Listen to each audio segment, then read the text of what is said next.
My research has stretched over a number of different projects over the years.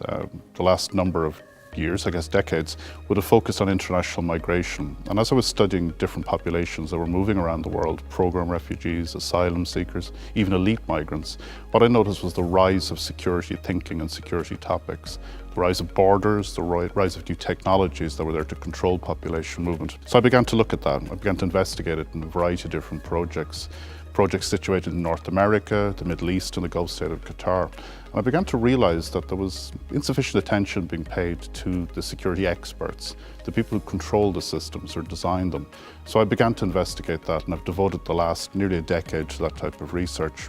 How that's played out on the ground is that as an anthropologist, I'm interested in getting up close to people, to really understand how they live in their world. To me, the security expert is the equivalent of the remote population in Papua New Guinea. I get to hang around with them, try to understand how they think about the world. So the kind of projects I've worked on have been often very collaboratory as a result of that. So I'm interested in how police, for example, work in airports, how they manage crowds, how they think about human behaviour in really complex institutions. So I train with them. And then my training leads to the training of them, basically. So I trained as a counter-terrorism officer in order to understand counter-terrorism in airports. That's one of the ways in which I look at it. But I also develop projects that literally spin out of that. So right now, my major interest is in terrorist attacks and how we can be better prepared for them.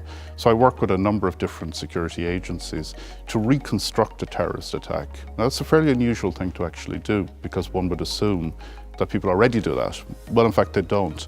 There are witness statements, there are post-attack reviews, but what there isn't is a reconstruction from the point of view of a very diverse public. And that's what an anthropologist can actually contribute.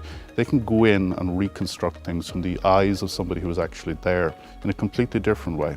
And that can tell us an awful lot of different things. So there's practical outcomes from a project like that. One, we can learn a little bit more about emergency management.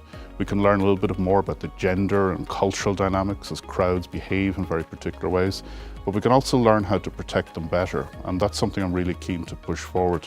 So my own work, I call it the anthropology of 10 minutes, has been about looking at the first 10 minutes of a terrorist attack, trying to find the different component parts of it, and then trying to see how we can actually practically help people to be safe in those types of environments.